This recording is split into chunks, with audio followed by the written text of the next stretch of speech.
নেতৃত্বের দ্বন্দ্ব নিয়ে বেশ কয়েক বছর থেকে সিলেট বিএনপিতে চলে আসছিল বিভক্তি।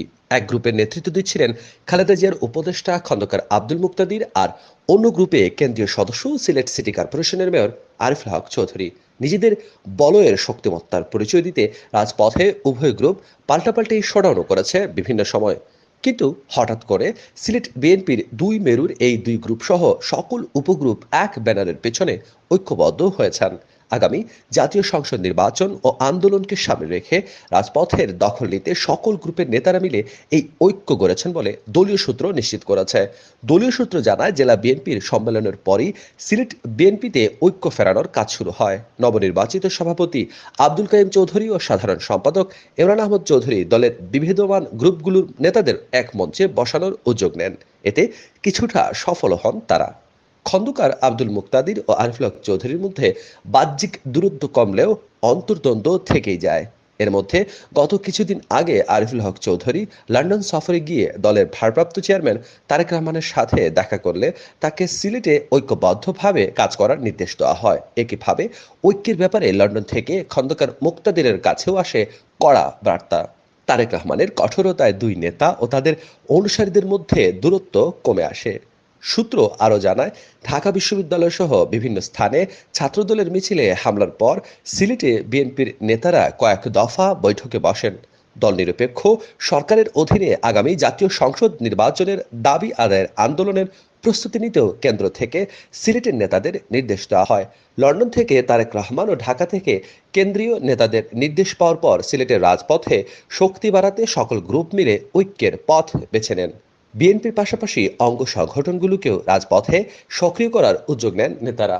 এর ধারাবাহিকতায় গত 23 মে নগরীতে মিছিল বের করে ছাত্রদল। এ সময় ছাত্রলীগের সাথে সংঘর্ষ হয় তাদের। এরপর গত শনিবার সিলেট নগরীর জিন্দাবাজার থেকে ছাত্রদলের সকল গ্রুপের নেতাকর্মীরা মিলে বিশাল মিছিল বের করেন। মিছিলটি কোর্ট পয়েন্টে যাওয়ার পর সেখান থেকে যুক্ত হন স্বেচ্ছাসেবক দল ও যুবদলের নেতাকর্মীরা। এরপর বিশাল শটডাউন করে তারা চৌহাট্টায় এসে মিছিল শেষ করেন।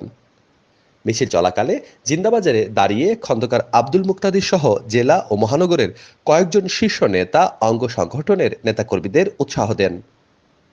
সোমবার জিয়াউর রহমানের মৃত্যুবার্ষিকী উপলক্ষে বিএনপি ও অঙ্গ সংগঠনের সকল গ্রুপের নেতাকর্মীরা মিলে সিলেট নগরীর রেজিস্ট্রারি মাঠ থেকে বিশাল শোক র্যালি বের করেন। এতে অংশ নেন কয়েক হাজার নেতাকর্মী।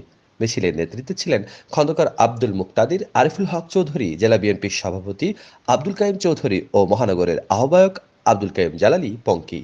এর আগের দিন সুলেমান হলে অনুষ্ঠিত এক সভায় প্রধান অতিথি ছিলেন দলের কেন্দ্রীয় vice chairman doctor AZM Zahid Hossain. ওই সভায়ও সকল গ্রুপের শীর্ষ নেতারা উপস্থিত ছিলেন। নাম প্রকাশ না করার শর্তে সিলেট বিএনপির এক শীর্ষ নেতা বলেন, দলের মধ্যে গ্রুপিং থাকলেও রাজপথে আওয়ামী লীগ ও প্রশাসনকে মোকাবেলায় সকল গ্রুপ এখন থেকে ঐক্যবদ্ধভাবে কর্মসূচি পালনের সিদ্ধান্ত নিয়েছে। ঐক্যের ব্যাপারে তারেক রহমান ও ঢাকার কেন্দ্রীয় নেতারাও কঠোর। দলের নেতাকর্মীরাও অনুধাবন করেছেন, ঐক্য ছাড়া রাজপথে টিকে থাকা সম্ভব নয়। তাই সকল গ্রুপ ঐক্যের পথ বেছে নিয়েছে। এ প্রসঙ্গে সিলেট জেলা বিএনপির সভাপতি আব্দুল কাইম চৌধুরী বলেন, নির্বাচন ও আন্দোলনকে ঘিরে সিলেট বিএনপি ঐক্যবদ্ধ। দলের মধ্যে এখন কোনো বিভক্তি নেই। রাজপথে কোনো বাধা বিপত্তি আসলে এখন থেকে ঐক্যবদ্ধভাবে মোকাবেলা করতে বিএনপি নেতাকর্মীরা প্রস্তুত রয়েছেন।